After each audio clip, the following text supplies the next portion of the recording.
It is 26 minutes now before the hour. You're watching Daybreak Live on a Monday morning, the 5th day of August, 74 degrees in downtown Sylacauga this morning. I'm joined by Senior Pastor at the Sanctuary, Freddy Edwards, and his son, Houston Edwards. And good morning to both you gentlemen. Good morning. Good morning to you. Now, if you didn't know, this is a father and son team who have been working very hard in Columbia. That's not in Alabama. That's not at the other side of Childersburg either. So we'll get started this morning. Houston, talk about how this all got started. Yeah, so I first went down to Columbia in 2018. That's when I met my wife there in Cartagena, and we dated for 2 years. And it was in the pandemic that I ended up moving to Columbia so I could be with my wife. What a time to be there, right? What a time, yeah. And it was a crazy experience, but we were in the coast there in the Caribbean, and we decided we wanted to move down to the north central part of Columbia to be with her mom's side of the family. And that's where we went, and we built the house there. And in the village where we built our home, I saw, the needs of the people, and I actually visited the school that we ended up going on to remodel. And that's where, the vision came to me. God gave me the vision to help and do missions work there in our community to help better the lives of the people there. Brother Freddy, you better have a vision from God if you're going to do something like that. And mission work is not easy, to say the least. Sure, and because there'll be a lot of discouraging times. I think sometimes people have an idea that it's always on top of the mountain type experience, but a lot of times it's in the valley just working and laboring, and sometimes the funds are there, sometimes they're not, but you just have to keep on, and the thing that keeps you continuing, I think, is you understanding God has called you to do it, and that's the thing that keeps you going, knowing that you do have a call on your life. Now, you've been back in the States, what, 6 months now? 6 months now, yeah. And going back tomorrow. Well, yeah, we're headed back tomorrow in the morning. So why 6 months here in the States? Well, my wife got her visa, and so she Was that easy? It was not. It was not. No, it was not. There was a lot of paperwork. You should have went to the south border. Yeah, I know. There was a lot of back and forth between our home there in Curitiba, back and forth between there and Bogota, the capital. It was about 6 hours. I remember there was 1 week we had to go back and forth maybe 3 times. Wow. By bus, because there were certain forms we needed, and we also had projects going on in the community, which was around the Christmas celebration. So, yeah, it was a lot of preparation and a lot we had to do to get her here. So the mission field in Columbia, talk about that and what the future holds for the next year or so. All right, so yeah, we're headed back, and we've raised the funds to begin remodeling 3 more schools there in Columbia, and we're looking at here soon we're going to be able to start a 4th as well. We're very excited about that, and Dad and I have come together, and we have a plan. We're going to plant a church there in our town of Curitiba, and that's something we're very excited about. So what age group is the children that you're going to be ministering to? In the schools the rural schools that are in the villages, because the way it is, there's the town center. It's where the main school is, and it's got some things. It needs some funding as well. But then out in the rural areas, they desperately lack funding, and those kids are anywhere from 5 to 10, 11 years old, all packed into one classroom. Wow. Trying to learn there, with one teacher, trying to instruct all of them. And so really, for me, it's about going in and maximizing their educational experience and helping make a difference in their lives. And I know that us working with the youth, that's how we're going to change the future, is making an impression on them now. Yeah. Brother Freddy, you have a heart for missions as well. You've traveled all across the world, around the world, for doing mission work in the churches of God, and that has to be dear to your heart as well. It is. We went down, Suzette and myself, went down to Columbia and was spending some time with them, and we also was able to go into the school, meet the children, meet the teacher, and we saw the need as well. And so basically we partnered with one another to do our best to make a difference. And missions is close to my heart because you know as well as I do, Russia, I spent time there, Haiti, different nations of the world preaching and ministering and raising funds to help people. And so we saw an opportunity there, and what better person to partner with than your own family and your own son. So he's there, he oversees the projects, he comes, he helps raise the funds, you know, together we raise the funds. And God is really, really blessing it. It has just kind of grown exponentially. A lot of people are getting involved, supporting it, especially when they see what has been done. And that's important. What are the people doing with the funds that you're people want donating? to know. They do want to know. And so, of course, he has a lot of Facebook posts and things of that nature where people can go and actually see the work that's being done and the accomplishments that's taking place. And another thing, Brother Jimmy, is the opportunity, and I mentioned this last night at the going away party, the doors that are opening, you know, to Houston, Alicia, to us when we go because of what we're doing, to be able to share the Lord and the gospel of Jesus Christ, not just with the kids, but the parents as well. So it's really exciting, you know, to care about them first, where they're at here and now. You know, people talk about, you know, in the by and by, and thank God, but that's in the by and by. What are you going to do to help people now where they're at?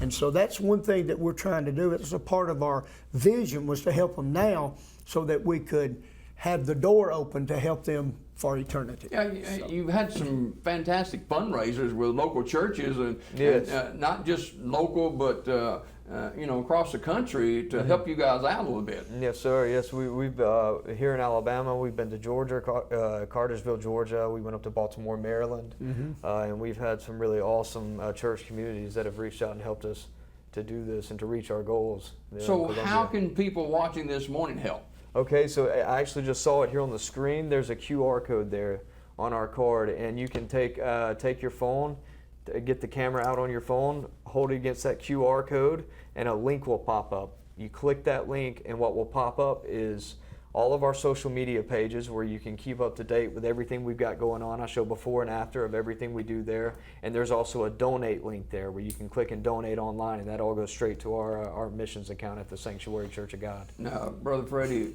not all of us are into that kind of stuff as far as making donations. Is there any other way we can give? Well, of course, you know, like he mentioned, you know, there's an account set up through the church, and that account is designated, you know, for these funds.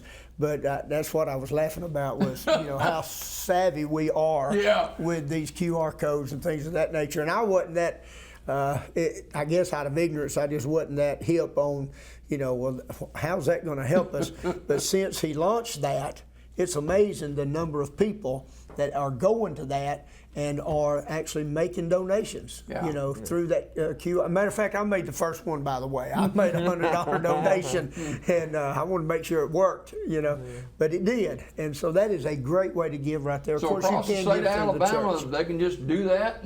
Anywhere where you see this. We pass these cards out, but yeah, like right now, you can go to your screen.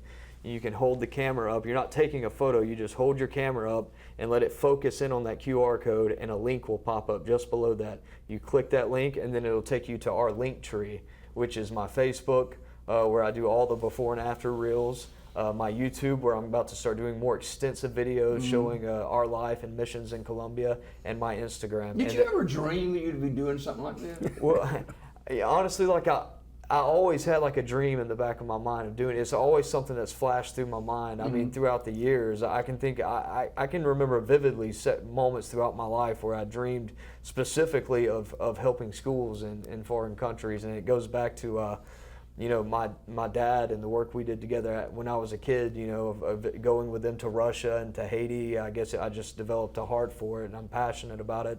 There's really nothing else I'd rather be doing than this. I remember Brother Jimmy Manning Thornton had come to the church years ago, and he was sharing some videos, and he was sharing his missions work. And it showed a picture of him in a little boat in Papua New Guinea, I think is where he was. And I remember Houston afterwards making the statement, that's what I'd like to do. And how old was he then, you think? Probably 10, 11 years Wow. old at Yeah. the time, you know. So I really believe with all of my heart that this is something that God has placed in him. Again, going back to what you said, there's been, even in the past year and a half, 2 years since all of this has started, there's been plenty of time to be discouraged, you know, and opportunities. But he's persevered. He gets the work done. He works very hard while they're there, and his wife as well. So I think this is good ground for people to invest and plant a seed in, because it is making a difference in their lives now and for eternity. So. Freddie Edwards, senior pastor of the Sanctuary, and his son Houston Edwards, who's in mission work in Columbia. Talk about Alicia a little bit. I know she's from Columbia. Yeah, Hey, that's going to take up the rest of the time. Oh yeah. Because she is a great Yeah, lady. she is. She's from Cartagena. Her mom's side, they're from north central Colombia. Her father lives in Cartagena. He's a veterinarian there, and Alicia was in college to become a veterinarian, and that's when we met in Cartagena. And yeah, she's a beautiful person inside and out. I'm in love with her. How did y'all meet? Just in Cartagena. I was visiting in Cartagena, and that's how we met there. So, Wow. And we ended up dating for 2 years just before the pandemic. And I knew if I wanted to be with her, I was going to have to get there. I didn't want to be locked away from her. But really, all this work we do, people don't realize it, because, you know, I'm the one speaking, kind of the face of it. But yeah, I couldn't do it without her. You know, she's behind the scenes doing a lot of stuff for me, and That's right. yeah, she's got my back on everything I do. So, Yeah, wow, yeah, that's fantastic. We continue this morning to talk about mission work, and you know, in the churches of God, Brother Freddie, that's a huge tool that the churches of God use. There's 170 something countries that Church of God's in right now, and it is amazing the work that's being done around the world. And so for us to be able to, you know, involve ourselves in that missions work. And there was a statement made last night that Alicia actually made, and she was thanking everybody because the first offering and giving was from the sanctuary toward this work. And she was thanking everybody, and she said, as she was crying, and she said, thank you for loving my nation and my people that are so far away. And I thought to myself, and I mentioned this when I stood back up, you know, God, of course, Jesus was the first missionary, and we were so far away from God, you know. No reason for him to care about us, no reason for him to love us, but he cared enough for us that he bridged that gap, you know, and he came to where we were.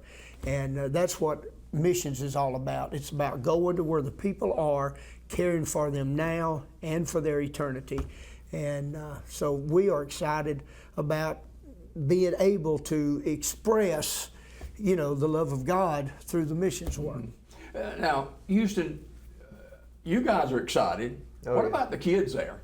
they're ecstatic. Yeah, they every time we go to the school, they almost tackle me, all trying to give me a big group hug. I mean, every single time. But I think it's crazy the difference it's made in their lives and their excitement to be at school. It gives them a safe place. It gives them a place they can go, and they're excited to go. It's changed their lives completely. You know, years ago, Columbia was thought of as a drug den. Yes. You know, and I don't know the surroundings of where you guys are, but I'm sure at times you look, hey, Yes. what am I doing here? Yes, well, it is. Drugs are a drug production is a reality of the country. Always has been for quite some time. But where we live is a very safe area, and what I'll say is that is not the truth of the people. And you know, they get a bad rap. It's unfair for the people of Colombia, because here in the U.S. we love to glorify drug dealers, the big bad guy, the tough guy, the gangster, and we glorify that in our media and Netflix, and it makes all of us think of the country in that way when there are millions of people there who are forgotten, you know. Yeah. And it's so unfair that that's the way they portray this country. And honestly, my goal through my social media through my missions and also through the content that I create is to show people what is truly beautiful about Colombia, and that's its people. All right, let's talk about these 4 schools Yes. that you envision to start. Talk Yes. about that. All right, so yeah, we're going to start. Right now, their basketball courts are just concrete slabs. Grown up. Grown up, yeah, the it's grass crazy. is, grown up a lot. There's several of them don't have basketball goals, and they may have the frame of the soccer goal, but there's no nets. They need to be repainted. No playground. So what we're going to do is we're going in and we're going to completely remodel these areas. We're going to repaint the basketball courts, give them all the lines and everything. That'll draw kids. Oh yeah, Oh, it and we're going does, to cut it the does. grass. We're going to build a new playground, and it's going to completely change the look and the vibe of the area for those kids to have somewhere to go. And also, it's just since we've done ours. I mean, before we did it, it was always empty. No one was ever there, and now every time I go past there, I see families out there with their kids. They have somewhere to go play now. And the bikes we gave them for Christmas, they're riding their bikes around the basketball court and playing. No wonder soccer. they tackle you when they see Oh you. yeah. Education. I want to speak of that this morning. That's Yes. going on through the ministry there. Yes. So I actually go about once or twice a month, and I usually get one good serious English lesson in, and then the other one I'll go sometimes, and it just turns into them wanting to ask me a million questions, about everywhere I've ever been, and where's this country at, and what's the U.S. like, and how do you say this word in English. So sometimes I go and I give them a very thorough, disciplined English lesson, and then other times I go just to spend time with them and whatever they want to learn for the day.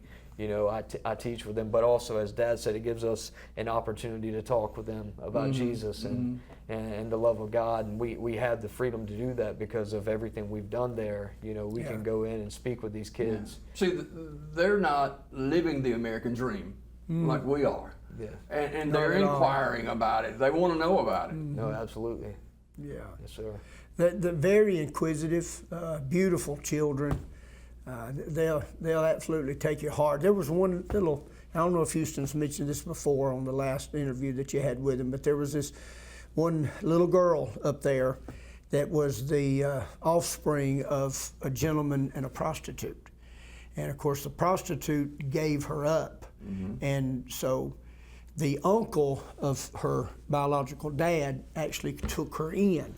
But before he took her in, she was tossed from this place to that place, and she made the statement up there in his when she was living in San Marano, his village.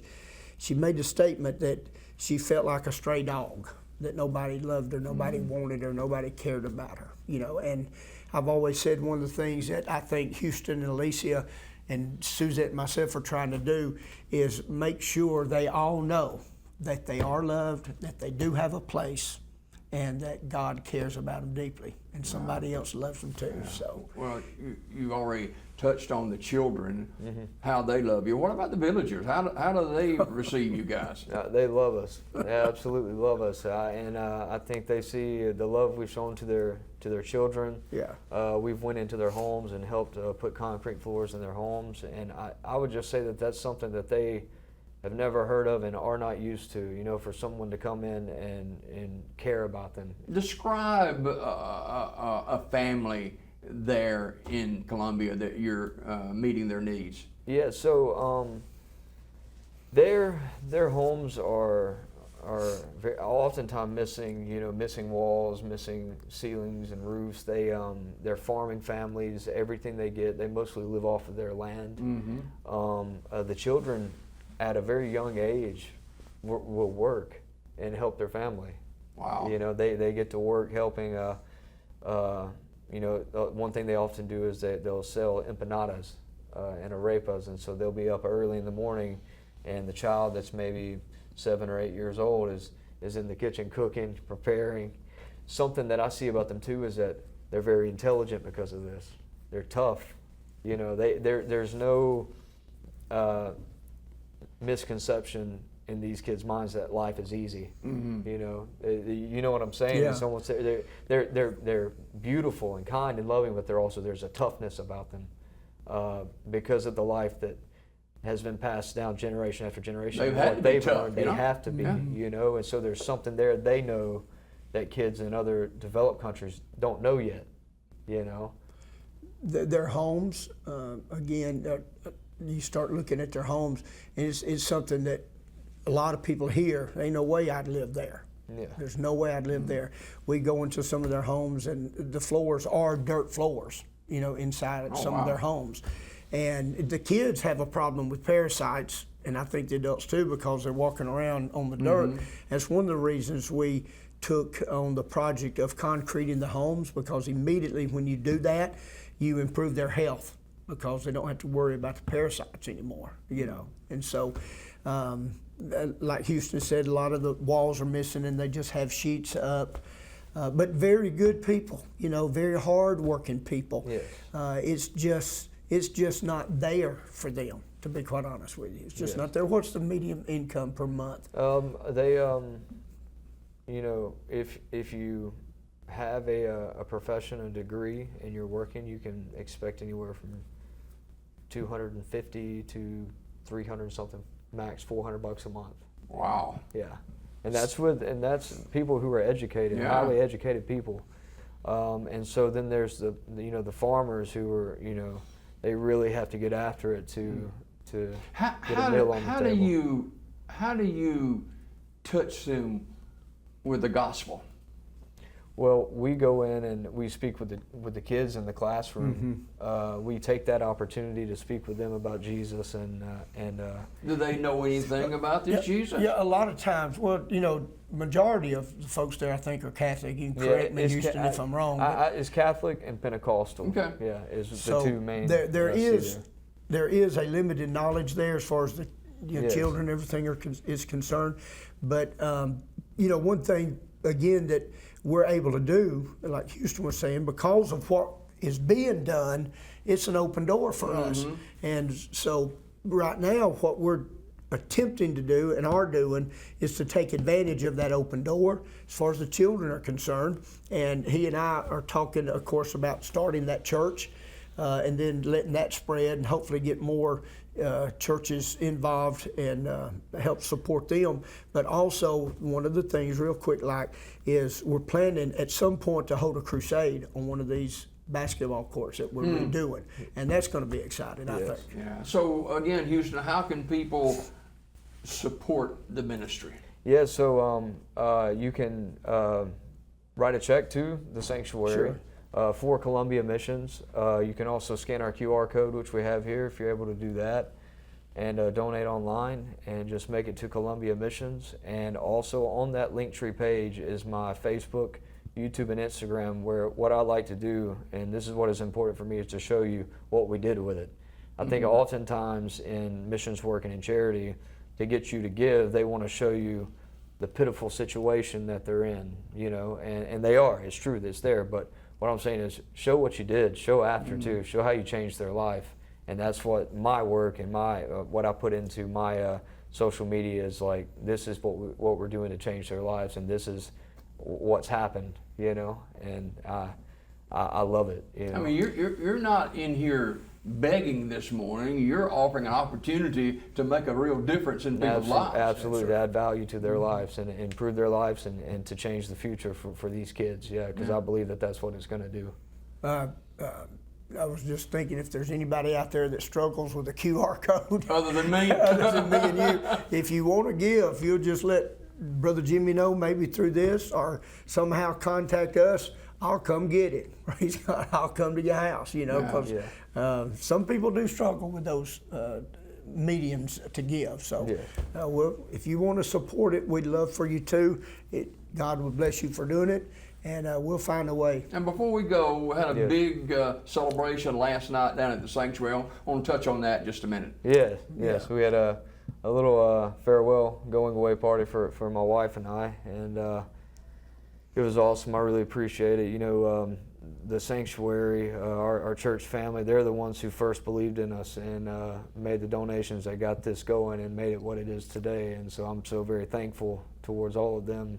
I know that meant something to you, didn't it? Yes. Suzanne. One of the most important things that I wanted to do last night above everything else was to as they leave Tuesday, for them to know, and for all of us to back them with prayer. And that's one of the things that we did last night. We went into the sanctuary after we had a time of fellowship and eating, and we asked them to come up, and everybody gathered around them. We prayed with them, prayed for them, and we're believing God's going to bless this work, and it's going to continue. So we're excited about what God's doing. All right, again, before we go, I want to throw this up on the screen and let you guys know how you can participate in making a difference in Columbia, the mission work of Houston and Alicia Edwards, and the sanctuary here in Sylacauga, and we appreciate all of you partnering with us on this. I don't know if we can throw that up again, Chris, and we get set to go this morning. Okay, all right, but we've had it several times. Thank you both for coming in this morning. Thank you so much for having us, Brother Jimmy. I hope you have a fantastic trip back to Columbia, and keep up the good work. Yes, sir. Thank you. Houston Edwards and Freddy Edwards with us this morning here on Daybreak.